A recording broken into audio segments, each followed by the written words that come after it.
Esersin bahar gelir çünkü sen Merhabalar, merhabalar Songül Hanım. Merhaba, Eser Hanım duyuyor musunuz? Evet, çok güzel duyuyorum sesinizi. Siz beni duyuyor musunuz? Alo, siz beni duyuyor musunuz? Alo. Songül Hanım. Eser Hanım merhaba, galiba siz benim sesimi duyamıyorsunuz. Ben sizin sesinizi çok güzel duyuyorum. Siz beni duyuyor musunuz? Alo. Songül Hanım, merhaba tekrar. Ben sizi duyuyorum ama siz beni duyamadınız. Bir daha deneyeceğim.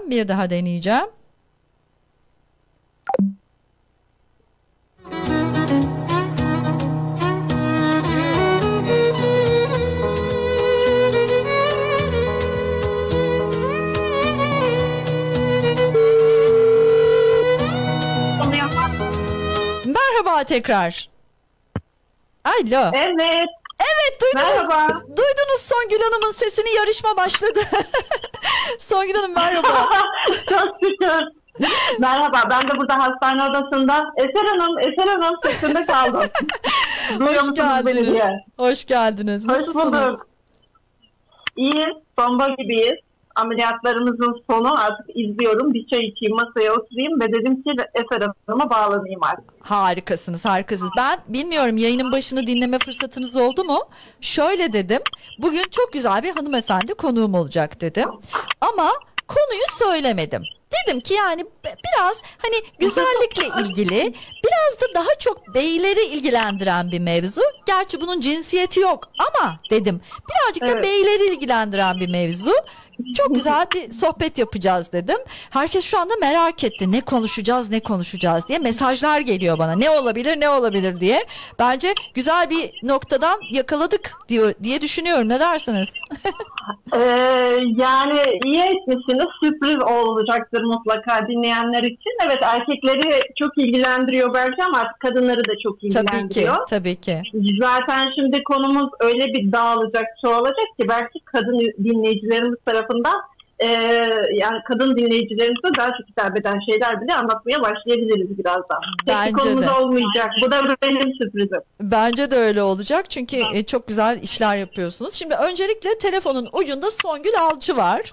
Songül Hanım bize şu anda İstanbul'dan, yanılmıyorsam Kadıköy'den, değil mi? Evet, İstanbul Kadıköy Bağdat Caddesi'nden ve bir hastane odasından bağlanıyorum. Harikasınız ve şu anda sizi tüm Londra duyuyor. Araçlarında birçok dinleyicimiz dinliyor. Bunun dışında web sayfası üzerinden, app üzerinden ve Facebook üzerinden de 4 koldan yayındayız. Dinleyicilerimiz sesinize ulaşıyor şu anda. Çok kısaca kendinizden bahseder misiniz Songül Hanım? Ne yaparsınız? İsmim Songül Alcı, söylediğiniz gibi. Ben 23 yıldır İstanbul'da bir klinik işletiyorum. Bir estetik cerrahi kliniği. 23 yıldır? 23 yıldır, evet. Bayağı tecrübelisiniz o zaman bu konuda.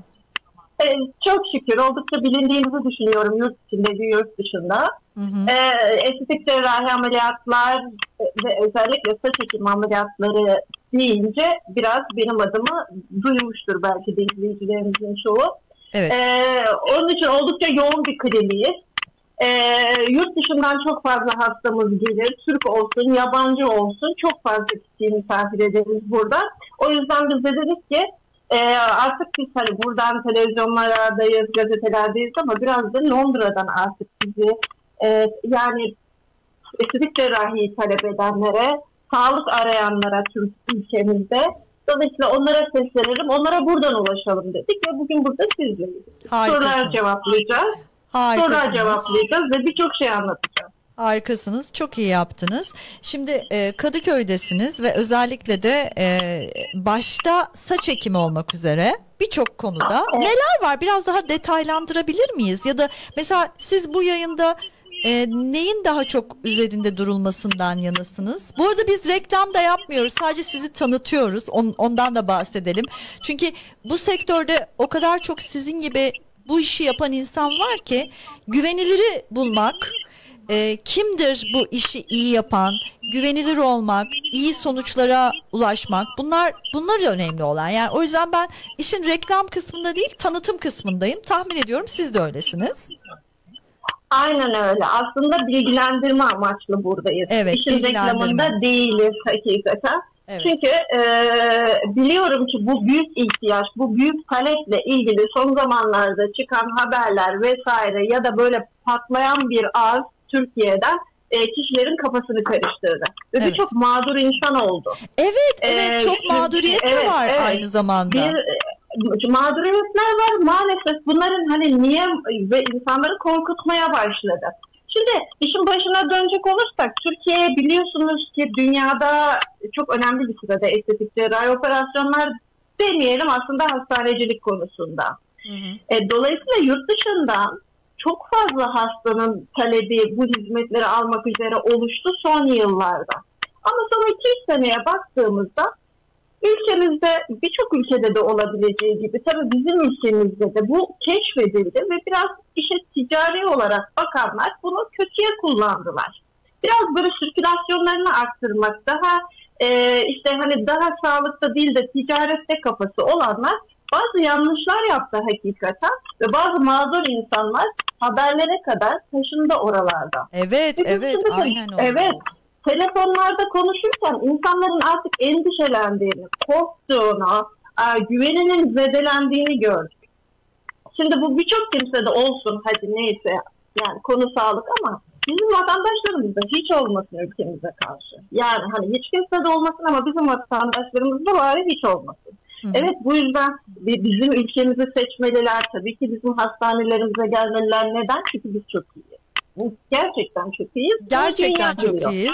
Bunu aynen Gerçekten dediğiniz gibi iyiyiz. bunu Avrupa'da biliyor, Güney Amerika'da biliyor, yani Avustralya'da biliyor. Siz ve yani bizim ülkemiz bu konuda gerçekten çok iyi. Ama tabii ki doğru ellerde, doğru insanlarla, doğru kliniklerle çalışmak gerekiyor. Ki adımız lekelenmesin, ki daha önceki mağduriyetler bir daha yaşanmasın. Hakikaten bu milli bir konu. Yani Türkiye'deki sağlığın bu kadar iyiliği, özellikle pandemiyle ortaya çıkan ne kadar iyi oluşumuz, hastanelerimizin, doktorlarımızın, teknik donanımımızın, tecrübemizin çok dikkat çekti herhalde. Dolayısıyla olaya biraz da siyasi ve ekonomik olarak bakıyorum ben ama hakikaten de yine söylüyorum, hatalar olmadı mı? Oldu. Çünkü yoğunluk çok fazla. Şimdi şunu bilsinler ki izleyicilerimiz, doğru yer, biz geleceğiz ama bak şöyle oluyormuş, gazetede duyduk, televizyonda duyduk. Haklısınız. O zaman ne yapacağız? Doğru yeri seçeceğiz. Biz bu sorunlu yerlere baktığımızda doğru yer olmadığını fark ettik zaten, gördük. Ben de bir sivil toplum kuruluşundayım. Sağlık Bakanlığı, Sağlık turizmi söz konusu olduğunda Turizm Bakanlığı, hatta Ticaret Bakanlığı, Maliye Bakanlığı'na kadar şu anda inanın günde o kadar çok kağıtla ben de muhatap oluyorum ki Türkiye'deki merdiven altı kuruluşlar, yurt dışından gelen hastaların mağduriyetleriyle alakalı inanın alarm düzeyinde Türkiye'de çalışmalar var. Evet, çok ciddi. Ortalık Alarm nasıl düzeyinde. düzel? Aynen, net olarak söylüyorum. Ve aldı bir panik tabii ki bu gibi işletmeleri. Dolayısıyla o kadar düzenlemeler oluyor ki biz de bunun peşlerindeyiz, hasta takip eden kişiler olarak. Bizi dinleyenler bilsinler ki doğru yeri seçtiklerinde hiç problemleri olmayacak. Kötü yerler de varmış. Nedir bu? Nasıl seçeceğiz bunu? Evet, tam biz sizin konu buraya giderken bir de dinleyici mesajımız geldi. Tam da sizin şu anda bulunduğunuz noktada diyor ki dinleyicimiz, merdiven altı saç ekimleri yapanlarla profesyonelleri biz nasıl ayırabiliriz? Yani gerçekten çok güzel ve çok yerinde bir soru. Nasıl ayırabilir insanlar? Süper bir soru tabii. Bence de çok iyi. Son yılın Sağlık Bakanlığı'nın sorusu falan bile olabilir yani. Şu an gündem ülkede bu. Evet. Bunu düzeltmemiz lazım çünkü. Şimdi nasıl ölçebiliriz artık biliyor musunuz? Yani hani bizler şimdiye kadar ne yaptık? Ya eşimiz dostumuz tabii tavsiye etti. Bu çok önemli bir yoldur. Tavsiye. Kuaförümüz tavsiye etti. Evet, bu önemli bir yol. Tabii ki gittik, yaptırdık, mutlu olduk, geldik. Şikayetimiz varsa da karşı tarafı bulduk falan. Şimdi o da bulunmuyor. Aha. O zaman dedi ki Sağlık Bakanlığı, biz buna bir çare bulalım, bu böyle olmaz. Biz gerçek ve doğru yerlere ruhsat verelim, belgelendirelim. Turizm Bakanlığı, Sağlık Bakanlığı dedim ama Turizm Bakanlığı, sağlık turizmi yapıyoruz biz çünkü. Bir ülkeden bir ülkeye hasta getiriyoruz. Londra'dan bizi insanlar arıyor. Saç ekimi, estetik cerrahi, liposuction'ın işte diğer protezler vesaire, obezite cerrahisi, diş işlemleri ve diğer branşlar. Hastalar bizi aradıklarında hastalar bizi nasıl aramalılar, bizi nasıl bulmalılar, Evet, sizi doğru nasıl yeri nasıl bulmalılar, sağlık turizmi ajantası olup olmadığımıza bakmalılar. Artık Google'a basarım, ilk sıradaki çıkan yere telefon ederim. Aman bu başka yerde de önüme çıktı. Demek ki çok ünlü, mühim bir yer, çok güzel de resimler çekmiş. Bakmamalıyız. Evet. Ya da sosyal medyasında harika fotoğraflar çekmişler, videolar. Bunların hiçbir anlamı yok yine. Bunları fake olarak da çekebiliyoruz. Evet. Sosyal medyada ya da web sitelerinde, Google'da baktığınızda ararken sadece karşınızdaki yere burası bir sağlık turizmi ajantası mıdır, TURSAB'ın kodu üzerinde var mıdır diye bakacaksınız. Siz sağlık turizmi ajantasısınız. Evet, sağlık turizmi ajantası mıdır? Bununla ilgili bir belgeye sahip midir? Öncelikle bunun öğrenilmesi gerekiyor. İlerideki mağduriyetlere sebebiyet vermemek için birinci olarak buna dikkat edilmeli diyorsunuz. Evet. Sorularınızı sordunuz, WhatsApp'tan, e-mail ortamından konuşuyorsunuz. Tüm bilgilendirmenizi doktor ismi ve hastane ismiyle birlikte belgeli, imzalı olarak soft ortamda aldığınızda zaten olay bitmiştir. Çünkü gerisi veremez. Diğerleri veremez bunu. Ve zaten bu dediğim gibi biz sağlık turizmi ajantasıyız kodu da altında yazıyorsa olay bitti. Kodu da çok merak ediyorsanız Turizm Bakanlığı'nın zaten böyle bir alanı var. Kodu yazdığınızda karşınızda bu bir ajansadır diyebilir. Evet. Şimdi diyecektir. Şimdi bu mesela değişik gelmiş olabilir bizi dinleyenlere. Şimdi bunu şöyle kolaylaştırabiliriz akıllarında. Nasıl biz otellere, turizm ajantaları üzerinden gidiyoruz, tatillerimizi seçiyoruz ve sorun anında ve bir mağduriyette ajantamızla kontakta oluyoruz, şikayetlerimizi de, dileklerimizi de oraya söylüyoruz. Direkt otelde rezervasyon yapmıyoruz, ajanta bizi yönlendiriyor değil mi? Bir yere telefon ediyoruz ve her şeyimizi yapıyor ve artık güvenlik altındayız. Şimdi Türkiye'de hastanecilik de bu durumda. Direkt hastaneye, direkt hekime başvurmuyorsunuz. Tabii ki başvurabilirsiniz, o başka. Ama sağlık turizmi ajantası üzerinden ajantanızı, yani internette baktığınız işte baktım meme protez, liposuction ya da saç ekimi işlemi. Burası aynı zamanda bak ajantaymış da okey onu da gördüm. Tamam sorularımı sorabilirim. Buraya gidebilirim. Gidişten dönüşe kadar tüm seyahatiniz sigorta altında bir kere. Ve her zaman muhatabınız var. Ve kişilerin yurt dışından gelen kişilerin en çok belki de şikayet ettiği durum diyebilirim. Tekrar ulaşamama ve takiplerinin yapılamaması, işte hani tekrar gelemedikleri için ya da gelemeyecekleri için. Bütün bunlar bu sağlık turizmi ajantası öyle güzel düzenliyor ki karşınızda her zaman bir muhatabınız var. Ve bütün sistem, doktorunuz, hastaneniz, ödemeniz vesaireniz, seyahatiniz, oteliniz, her şey kontrol altında onlar tarafından. Çok önemli bir şey söylediniz aslında. Yani mesela otel rezervasyonunda bile ajantalarla çalışılıyorsa ki tatil gibi bir kavramda bu söz konusuysa, sağlık gibi çok daha önemli bir kavramda doğru ajantaları seçmek, doğru aracı kurumları seçmek ve onların işte o ruhsatlara sahip olup olmadığını bir hasta olarak denetlemek bizim en doğal hakkımız olmalı ki doğrusu da bu zaten. Aynen öyle. Televizyonlarda seyrediyoruz ya işte tatil seçecektim, seçtim. İnternetten, Google'da işte arama motorunda çıktı en başta. Paramı aldılar. Sonra işte göremedim bile gittim ya da işte çok kötü bir daireydi falan, resimlerde gördüğüm yer değildi. Aynı mantık biliyor musunuz? Evet. Aynı mantık yani resmen. Burada havalimanında yani transferinizi yapacağız, otele götüreceğiz deyip havalimanında kalan çok hasta biliyorum. Çok fena, çok fena. Dolayısıyla şimdi siz sağlıkla ilgili herhangi bir talebiniz olduğunda internette gördüğünüz yere duyduğunuz isme baktığınızda evet acentaymış tamam dedikten sonra artık rahat yol alabilirsiniz. O zaman bilin ki Türkiye'nin en iyi hekimlerinde, en iyi doktorlarında, en iyi şartlarında, en iyi otellerinde kalarak hatta belki işleriniz el veriyorsa tatilinizi, gezinizi de yaparak evinize geri döneceksiniz ve sonraki takipleriniz ve sonraki irtibatlarınızda hep karşınızda bir muhatap olacak. Garanti altında olmanız sağlık turizmi ajantalarıyla irtibatta olmanıza bağlı. Evet, evet. Songül Hanımcığım, devam edeceğiz ama isterseniz şöyle bir dinleyicilerimize de bir selam verelim. Şu anda yayında dinleyicilerimiz var. Size de selam vermişler. Bir onlara bir merhaba dememizi ister misiniz, bir sakıncası yoksa? Sağ olsunlar tabii ki. Herkese evet, merhaba, mesela buyurun. Özgür Bey bizi şu anda Londra'dan, Ipswich'ten dinliyor.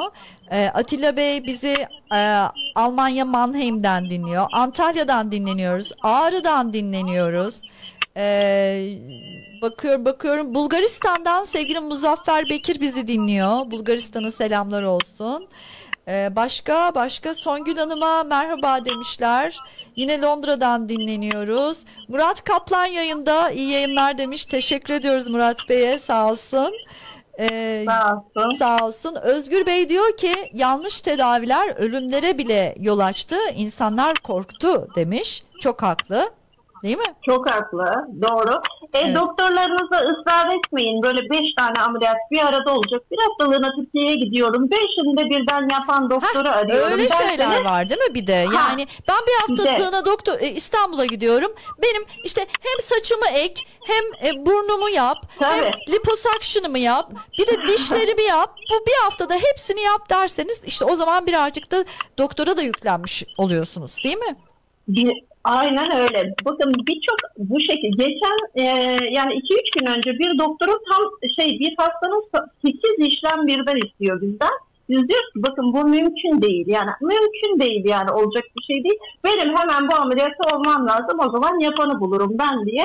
Değil mi? Evet. Aracı sen ama onu da bir yapan bulunur tabii ki. Her meslekte olduğu gibi mutlaka var yani işin kötüsü. Ya da işte şöyle yaparız derken bir şekilde dediğim gibi hastayla problem yaşayacak olan. Ve bunları da duyuyoruz işte ve bunlar da bizim aleyhimizde kullanılıyor.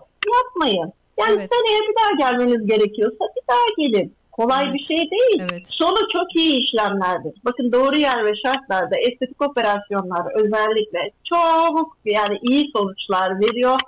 Doktorlarımız harika. Ve Türkiye'de bu konuda çok teknolojik anlamda oldukça güçlü başka ülkelerle kıyaslanınca.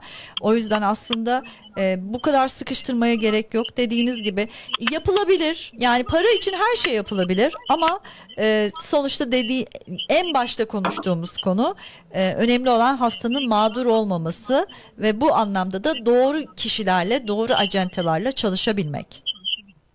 Yani hem 8 ameliyatı bir arada yaptırmak istiyorsun, hem çok ucuza yaptırmak istiyorsun. Sonuç olarak da bana ne oldu dediğinde yani birbirimize bakı kalıyoruz tabii. Tabii ki. Demek ki şimdi biz de demek ki hepimiz yani bu işin ucundan biz bu tarafta sağlık turizmciler olarak ve yine söylüyorum bu aynı zamanda milli bir duruş hakikaten. Doğru bir durumu sahiplenme.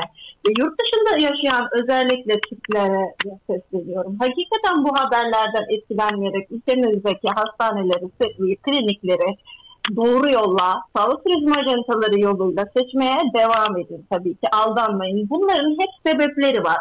O işte bak ameliyatta şöyle olmuş. Ama nereye gitmiş, hangi şartlarda? Ve biliyor musunuz ki ben geçen bir haberde bunu söylüyordum. Çoğu hastamız sağlık sorunlarını bize söylemiyorlar bile ameliyatı olayım, o burnu yaptırayım falan diye. Biz onu bir getiriyoruz buraya. Tetkikler yapılıyor. Diyoruz ki bunları niye söylemedin bize? Ama ne olacak ki falan, benim onu işte saçı ektirmem lazım, burnu yaptırmam lazım falan. Şimdi bunlar işte hep karşılıklı. Doğru yeri bulmak çok önemli olduğu gibi hastanın da doğrusu çok önemli. Sizler de doğru hareket etmelisiniz. Doğru bilgileri size vermelisiniz. Uzaktan uzağa görüşme yapıyoruz. Şeyi saklamamanız gerekli. Buyurun lütfen. Arada böyle bir iki tane mesaj var. Onlara da bakmak istiyorum o yüzden. Tamam, bakın tabii ki. Yani doğru yolla gidin tabii ki. Orası 3 lira aşağı 3 lira yukarı verdi. İşte arama motorunda en üstte çıktı falan. Bunların hiçbir önemi yok. Sağlık turizmi acentası kodunu gördüğünüz her bir sitesi ve sosyal medyayla muhatap olabilirsiniz. Gerisi tamamen karşı tarafta, artık soru sormanıza gerek yok bile. Bir soru var, dinleyicimizden geldi, Ahmet Bey'den. Diyor ki yurt dışı hastaları her zaman böyle mağduriyetler yaşıyor maalesef demiş. Bunun için ekstra bir seyahat sigortası ya da sağlık sigortası ekstra diye de altını çizmiş. Yaptırmaya gerek var mı? Bu durumu ortadan kaldırmak için gerekli midir? Ekstra bir sağlık sigortası diye güzel bir soru var yine. Ekstraya gerek yok. Sağlık turizmi ajansalarının bir görevlerinden biri de bu. Yine söylüyorum, gelişinizden gidişe kadar sigortalısınız zaten. O işte yani hani amacımız bu. Sağlık sigortanız da zaten işin içerisinde. O zaman onun için zaten olay zaten çok çok iyi hale geliyor. Evet, özellikle o zaman sorulması gereken ilk soru, sağlık sigortanız var mı?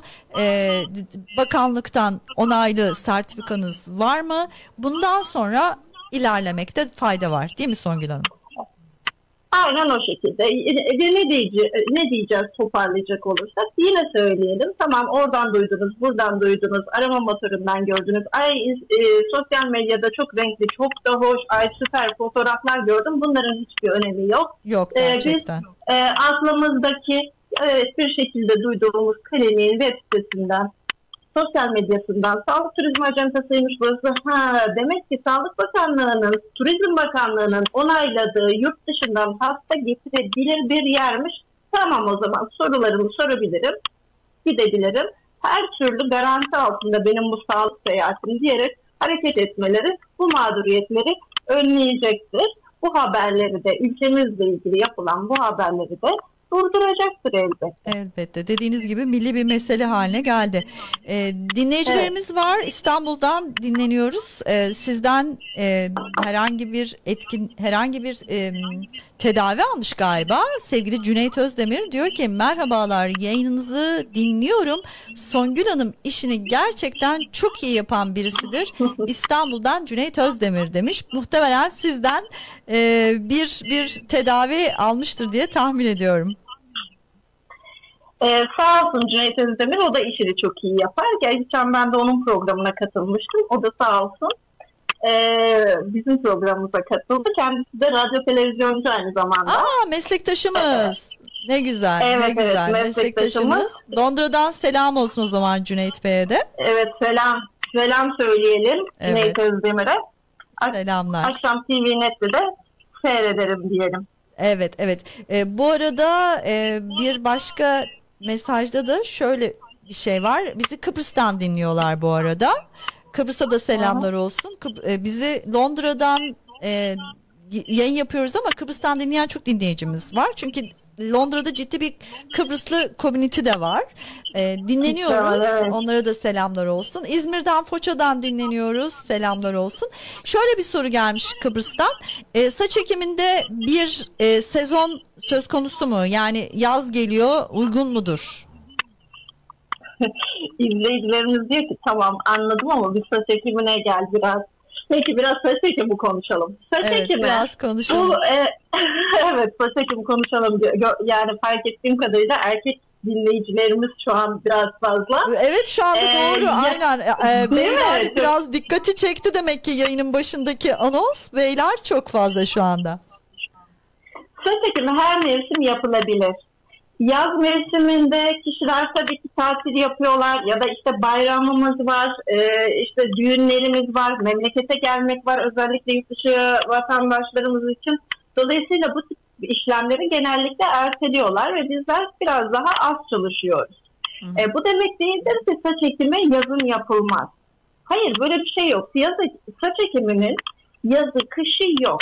Biz verdiğimiz talimatlarda aslında kışın daha çok kural koyuyoruz hastalara. Şimdi hastalar diyecek ki ben terliyorum. Terleyebilirsin ama ağır performans gerektiren bir işte çalışıyorsa, spor salonuna gidip ağırlık kaldırarak terleme yapıyorsan hayır, saç ekimi ben 15 gün sonra bunu isteyebiliriz senden. Hemen yapamazsın. Saç ekimi yaptırıp ertesi gün şezlonga tabii ki yapamazsın. Bu kuralları koyuyoruz. Ama hani kıştan ayrı değil bu. Terleyebilirsin, güneşe çıkabilirsin ama şezlonga 3 günde yapamazsın. O başka bir şey. Tabii. Yani yoksa işte mahallede markete gidebiliriz, kafeye gidebiliriz, arkadaşlarla dolaşabiliriz vesaire. Bunlar yapılabilir. O yüzden yaz mevsiminde saç ekimi yapılmaz diye bir şey yok. Yapılabilir. Talimatlara uyduğunuz sürece de her şey yolunda. Ben saç ektireyim, sonra memlekete gideyim, düğün var, eğlence var, arkadaşlar var. Nasıl olur? Hiç saç ektirdiğim belli olmasın. Bir hafta sonra sadece kısa saçlı olarak normal hayatınıza dönebilirsiniz. Bir hafta içerisinde. Evet. Saç ekimi 8-9 saat içerisinde biter. Ertesi gün 10 dakikalık bir pansumanı vardır ve gidebilirsiniz. Nokta nokta kabuklu haliniz 7 gün sonra yok olur. Sana ne yaptırdın deseler, ya saçları kısa kestirdim biraz dersiniz yaz mevsiminde. Yani başka bir değişikliğiniz evet, söylenmekte de artık bir sakınca yok. Çünkü çok yaygınlaştı gerçekten. Benim çok genç bir arkadaşım vardı. Daha 30 yaşına bile gelmeden 2 kez saç ektirmek durumunda kaldı. Demek ki bunun yaşı da yok. Bunun zamanı da yok. Utanılacak, çekinecek bir şey de değil. Çok yaygın bir hale geldi. Hadi bir şey daha ekleyelim. Tabii, yaşı da yok dediniz. Saç ekiminin yaşı yok. Yani saç uygunsa 20 yaşından sonra herkes saç ektirebilir. Yani 20 yaşından sonraki her yaşta saç ektirebilir. Yaşın önemi yoktur saç ekiminde. Saçın önemi vardır. Saçın önemi var, evet. Saçın önemi, yani saç için erken mi, saç için geç mi? Yoksa yaşın erkenliğinin bir önemi yok. Çünkü 17 yaşında başlayan saç dökülmesi 18-19 yaşında çok büyük açıklıklarla karşımıza gelen genç bireyi gördüğümüzde biz hatta hemen saç ekelim diyoruz. 19 yaşında ekilmez ki. Hayır, hemen ekilir. Ekilmesi lazım hatta. Yani o genç yaş için. Ama saç için erken olabilir. Genellikle bunu karıştırırlar. Şimdi saça baktığımızda daha alın çizgisi çok hafif geriye gitmiş, ben saç ektireceğim. Hayır, ektiremezsin. Doğru zaman değil. Ektirirsen seneye bir daha gelirsin. Bu böyle durmadan yaptıracağım bir işlem değil. Arkadan alıp öne koyuyoruz. Zaten işte 20-21-22'lerde böyle alın çizgisi hemen geriye gitmiş. Hemen buraya ektireceğim. Ama sen 35-40 yaşına geldiğinde o çizgi neredeyse alnının ortasında kalacak. Bir müsaade et, çizgiler bir belirsin. Nereye gidiyor bir görelim. Biraz bekle deriz. Ama işte estetik operasyonlarda bu kombine ameliyatlardaki o ısrarlardan bahsettik ya. Saç ekiminde de en büyük sorunlarımızdan biri erken saç ektirmek istemektir. Biz deriz ki bu saça ekim olmaz, bekle 2 sene sonra ki işte şu şekilde olsun vesaire ayrıntıları anlatırız. Hayır, ben çok moralim bozuk, ben ektireceğim. Sonra gider dip köşe bir yerde. Merdiven altı dediğimiz. Merdiven altı ve bunu nerede yaptırdınız dediğimizde gittiği yeri de bilmez. Yani bir de böyle bir kesim var. Ondan sonra ne oldu şimdi, alnımın ortasında bunları epilasyonla yok edebilir miyim? Yahu yani niye böyle bir şey yaptın? Yani nasıl yaparsın? Ekilmez dediler, çok canım. Şimdi ne olacak? Bundan sonraki hayatın ne olacak? Evet. Yani 2 sene sabredemedin ama 40 sene kötü görüntü. Kötü görüntü. Yani. Bir soru daha var. Onur Bey demiş ki sarı saçlar mı yoksa koyu renk saçlar mı daha avantajlı saç ekiminde? Sarı saçlar. Avantajlı yani mı? Sarı, şimdi sarı bir renk, sessiz sarı olarak demeyelim. Yani sarı, kumral, açık. Evet, açık ince, diyelim. Avrupa'ya saç demek istiyorum biraz. Yani bizim en sevdiğimiz saçlar. O simsiyah, kalın, tabii. O simsiyah, kalın ve iri saçları biz sevmeyiz bilinenen aksine. Çünkü o iri saçların yönlendirmesi, açılandırılması zordur. Ve o koyu saçlar tenle arasında bir renk farkı olduğu için dolayısıyla belki grek sayımız yetersiz, daha bir seyrek yapacağız. Ekstra seyrek gözüküyor. Bu benim için de güzel bir bilgi oldu. Çünkü çevremde böyle Avrupalı yakışıklı beyefendiler var. Onlar biraz saç dökülmesi yaşamaya başladılar. Demek ki size yönlendireceğiz onları Songül Hanım. Ne dediniz, bir daha söyleyin. Kumral Avrupalı saçı dökülen mi? Evet evet, çevremde arkadaşlarım var diyorum böyle. Sonuçta Londra'da yaşıyoruz. Anladım. Ve Avrupalı sarı saçlara sahip ama biraz da dökülmeleri başlamış olan arkadaşlarımız var diyorum. O zaman size yönlendirebiliriz bu arkadaşlarımızı. Evet evet, yani hani uygun zaman mı, şu an ne yapılmalı? Yeni başlayanlar için hemen böyle tedavilere koşmayınız. Bazen hiçbir şey kullanmayın, sabredin, dökülsün deriz biz. Tedavilere yönlendirmeyiz. Tabii ki özellikle dediğiniz gibi bu kumral, yumuşak, yatan saçlar en iyi sonuçları verirler. Güzel, biraz güzel daha bir bilgilendirme oldu. Şanslılar. Güzel bir Bekleriz bilgilendirme hepsini. oldu. Evet. Şimdi Songül Hanım, biz normalde yayını açtığımızda dedik ki bir 10-15 dakika konuşuruz. Hani sizi bir tanıtırız. Şöyle belki önümüzdeki günler içinde şöyle bir giriş yapmış oluruz dedik ama inanın şu anda tam yarım saati aşkın bir süredir sohbet ediyoruz. Araya hiç şarkı da girmedik. Hatta reklam saatimiz de geldi ama çok güzel aktı gitti. Siz de tabii daha önce televizyonlarda, yayınlarda yer aldığınız için akıp gidiyor gerçekten sohbetiniz. Ama şöyle bir toparlayalım isterseniz. Size nasıl ulaşabilirler ya da ulaşsınlar mı? Ulaşsınlar ister misiniz?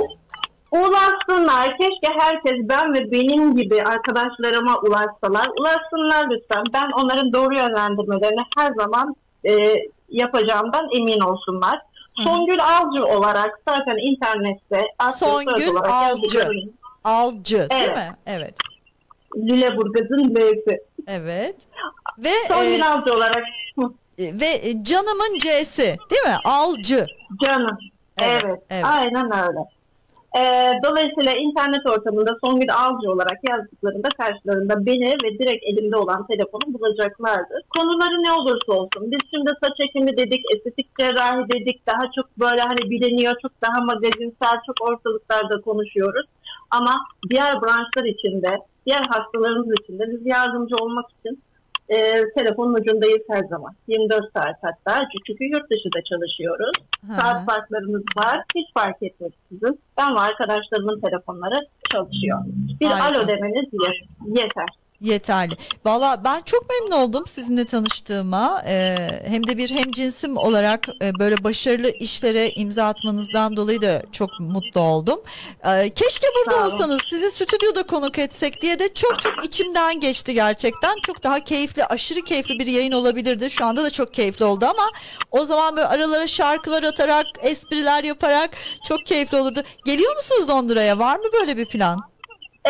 15 gün sonra oradayım inşallah. Ah ne güzel. Ne güzel. Hatta orada bir iş yerimiz de olacak inşallah ki Çok güzel. işte Londra'dan Türkiye'ye gelenler sonra tekrar evlerine döndüklerinde beni ziyaret edebilsinler. Onlarla ilgilenebileyim diye. İşte Londra'da bir ofisimiz olacak. Harika. Dolayısıyla onun çalışmaları için 15 gün sonra orada olacağım. Ne güzel. O zaman stüdyoda umarım ayarlarsak bekleriz. İnşallah ayarlayalım mesela hanım. Tabii Çünkü ki. önemli bir konu sağlık, hastanecilik, estetik ameliyatlar ve diğerleri. Bol bol bilgilendirelim. Bol bol konuşalım hakikaten. Evet. Çok teşekkür ediyoruz Songül Hanımcığım. Songül Avcı telefonun ucundaydı. Bize İstanbul Kadıköy Bağdat Caddesi'nden bağlandı ve bugün başta sağlık turizmi, estetik operasyonlar ve saç ekimi üzerine konuştuk. Önümüzdeki günlerde de keyifli bir sohbet tekrar gerçekleştirmeyi planlıyoruz. Çok teşekkür ediyoruz sevgili Songül Hanım. Ben teşekkür ederim. Bizi çok mutlu ettiniz. Çok keyif aldım. İlk kez bir radyo programım. Televizyonda çok bulunuyorum ama bu da çok farklıymış hakikaten. Evet, Buradan oraya seslenmek. Umarım tekrar tecrübe ederiz. Tekrar. İyi yayınlar size. Biz çok teşekkür ediyoruz. Yayının tekrarını